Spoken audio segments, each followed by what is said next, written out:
नमस्कार मंडळी, श्रावण महिन्यातील पहिला सोमवारचा हा माझा पहिला व्लॉग। आज आपण आलो आहोत एक अत्यंत पवित्र आणि ऐतिहासिक स्थानी शिवयोगी श्री सिद्धलिंगेश्वर मंदिर सोलापूर येथे। मंदिराच्या आतमध्ये प्रवेश करतात इथे असंख्य भाविकांची गर्दी दिसून येत आहे। साईडला छोटी छोटी देवासाठी अर्पण करावयास लागणाऱ्या वस्तूंची दुकाने आहेत। त्यानंतर एक भव्य दिव्य कमानीतून आत जाताना सुरेख मंदिराचं ओधरचं दृश्य बघायला मिळतं। आतमध्ये जाताच घंटांचा नाद ऐकायला येऊ लागतो। मंदिरात प्रवेश करताना दोन्ही बाजूस लॉनचं दृश्य बघायला मिळतं। जसजसं आपण पुढे जाऊ तसतसं मनात भक्ती ओसंडून वाहू लागते।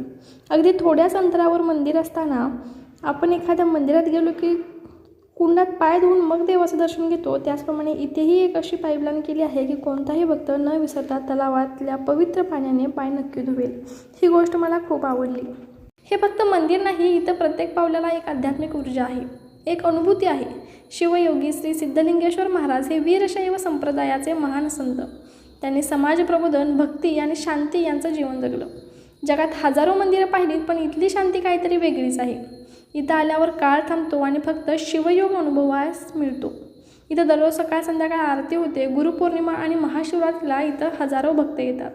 सोलापूर शहराच्या हृदयात वसलेले हे मंदिर रेल्वे स्टेशनपासून काही मिनिटांच्या अंतरावर आहे। मंदिराचा परिसर इतका स्वच्छ आणि निसर्गरम्य आहे की इथे फक्त दर्शन नाही तर आत्मशुद्धीचीही अनुभूती होते। शिवयोगी सिद्धलिंगेश्वर महाराजांचं हे मंदिर एकदा आलात की पुन्हा पुन्हा इथंच यावंसं वाटतं।